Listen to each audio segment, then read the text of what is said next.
Guys, I keep trying to tell you in politics, man. In politics, the pendulum always swings the other direction. Every single time. Right? This is why precedent is so important. And I guarantee you, a lot of people in the Democrat establishment are probably kicking themselves for going out of their way to try to impeach President Trump. Because now, their beloved dictator, aka Governor Andrew Cuomo, is now facing calls of impeachment from Democrats. Okay? Democrats in the Assembly of New York. Right?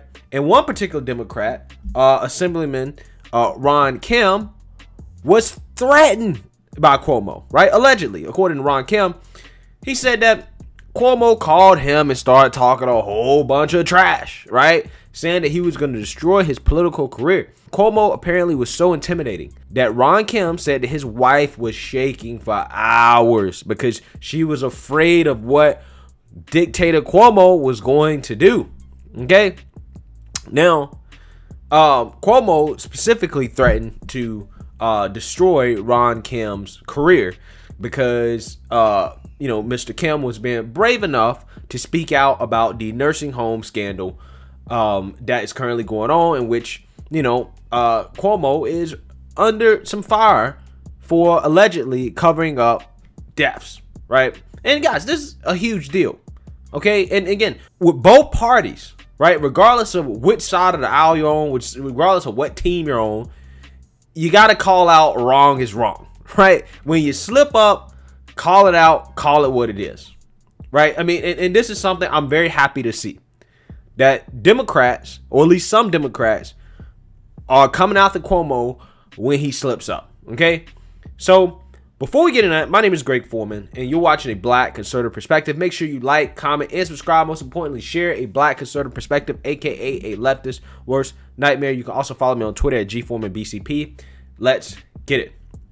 All right, guys, so let's take a listen to this interview with Mr. Ron Kemp, who discusses with Rising what's going on with this Cuomo situation and how they plan to pursue impeachment moving forward.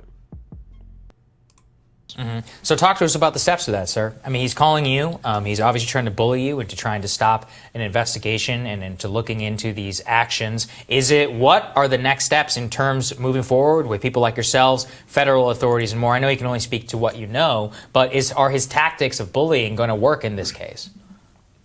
Well, I just issued an op-ed today. It just got published an hour ago, making the argument for impeachment. Mm-hmm. And I will be joining my conference today to push our Democratic conference. And it's not the governor. It is entirely about protecting the sanctity of the legislative body so we can do our job as a co-equal government.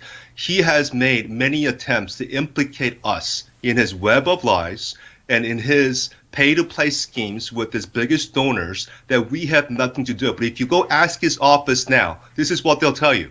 Oh, it's the Senate and Assembly who passed the legal immunity. It was their bill.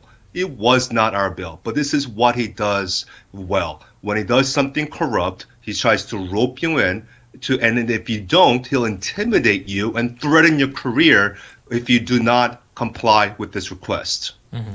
Ain't that the same stuff that liberals try to say Trump do?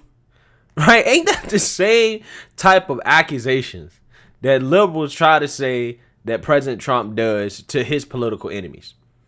I don't know. You tell me. It must be a New Yorker thing. Okay? That's must be what it is here. And Assemblyman Kim, Governor Cuomo, for people who don't follow New York politics closely, has been at odds with progressive lawmakers before and members of the Democratic Party. I mean, that's part of what's so striking is that you are a Democrat and you're talking about impeachment of the Democratic governor. How much support do you expect to find within the Democratic caucus for that action? I believe in the democratic process. I believe in my conference. We are at this point at the point of repealing his emergency powers. I think there's consensus around that, but I'm trying to push my conference that we have to go further because his powers are expiring anyways at the end. Look, I'm going to say this. They should have never gave it to him in the first place. Okay? And see, that's a part of the problem. the legislators of a lot of these states, particularly Democratic states, have stepped aside and let their dictators take over, okay, and given too much power to executive authority. And that's what Justice Alito has been alluding to, right? These state legislators aren't doing their job. So, yeah, you don't get a pass for just stripping away his emergency powers, something that he shouldn't have had in the first place. You got to go further than that, bruh, because y'all the ones that gave him the power to do stuff like this in the first place, because you guys didn't want to do your jobs. End of April. We need to check this governor because he's out of control. His abusive behavior and his abuse of power, and even that alone needs to be checked. And I think the only option that we have as the assembly body is the exercise of impeachment. And by the way, we have a duty, a constitutional duty, when there's a willful, corrupt conduct you're obligated to pursue impeachment, and that he clearly has done, and so we should move this forward as soon as possible. Yeah. And finally, I wanted to ask you a media question here, because again, if you followed New York politics, you know that his call to you was not a one-off. He has a reputation for exactly this kind of aggressive bullying behavior, allegations of corruption in the past as well. So none of this is a new or unusual pattern for this governor, and yet at the beginning of COVID, he was really lionized by the media. I mean, CNN was the worst offender, having him on for interview after interview with his own brother in primetime, joking around about the size of his nose, just completely softball questions, while you were out there trying to raise real questions about the actions and the decision making that occurred. How frustrating was it for you to watch that type of media lionization and just softball treatment while people's lives were literally at risk? You have no idea. It just felt so demoralizing at times. And I felt like I was living an alternative reality for a couple of months because I saw the truth of what's happening. Bro, welcome to being a conservative. Welcome to being a conservative 24/7, right? Watching the Democrats cover up for their nonsense. Watching the media just obscure reality, right? To make it fit whatever they want to fit. When it comes to the protests, the Hunter Biden situation, obviously the pandemic, right? In regards to the Cuomo situation. Welcome to what it's like to be a conservative in America. Welcome. I felt like no one was listening to what I was saying. I reached a point where we actually took 70 pages of our report, took it to the United Nations and say there is a violation of human rights that had occurred. Oh my God, I did not know that. Wow. This man really was trying to sound the alarm bell on this. And bro, just listen to this. It is absolutely unacceptable that the media did not take this more seriously from the jump. This man went to the United Nations to come out against Cuomo. That's nuts. A crime against humanity has occurred in New York State. Oh my because God. No one else seemed to care. And I needed to document what I saw as someone that mattered. That's the level of frustration that I reached at some point. But again, everyone in New York, like you said, knew about his abusive tactics against staff, elected officials, even journalists for years. But all these years, I think he's used this extreme power, intergenerational network, and privilege to get away with it. But now we're taking a stance saying enough is enough. Let's move forward. Wow. That's crazy. That is absolutely crazy. And it is crazy that this is coming from a Democrat, right? A New York Democrat. I mean, again, Cuomo has so much political clout in New York that Cuomo could destroy this man's career, right? And despite the man's career being on the line, the dude is standing up for the right thing. Okay? I love this. I love seeing this type of stuff from politicians, right? Ron Kemp, I don't care if he's a Democrat. He would get my vote any day of the week, right? If there's not a better Republican candidate, put it that way. But he would get my vote, okay? Because I know that you're a man with integrity.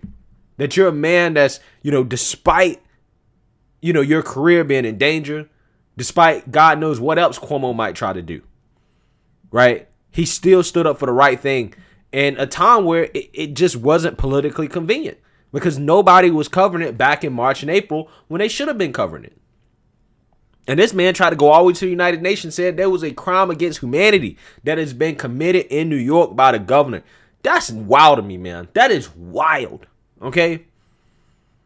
So, man, Cuomo definitely deserves to be impeached. He should probably be removed from office. At the very least, there should be an impeachment trial. All the facts should be discovered, right? Everything should be heard and go from there, right? And kind of like I said, you know, the pendulum swings back the other way because Cuomo was a big boy in the Democratic Party. I mean, he is a big boy in the Democratic Party, right? He's somebody that's next in line to run for president. He's one of those guys that is eyeing the Oval Office. And something like this, I think, in my opinion, is going to be enough to kill those dreams. I mean, this is way worse than anything you could name about Ted Cruz, Josh Hawley, any of those people, right? Anybody. This is way worse than that. So if their political ambitions and careers are done and they're calling, you got all these op-eds and all these magazines calling, you know, saying those people got blood on their hands, I got to see the same smoke for Cuomo, right? Which is why I've talked about this like 3 or 4 times in the past week. Because I'm bringing the same smoke, right, that they bought to Josh Hawley and Ted Cruz. That's only fair. That's only fair. And what Cuomo did is way worse than what they did. Right? There's no precedent for what Cuomo did. At least there's precedent for what Josh Hawley and Ted Cruz did. I don't even think what they did was really wrong. It's just they just got caught at the bad place, wrong place, wrong time, right? Basically. So let me know what you guys think. Make sure you like, comment, and subscribe. Most importantly, share a Black conservative perspective. Peace.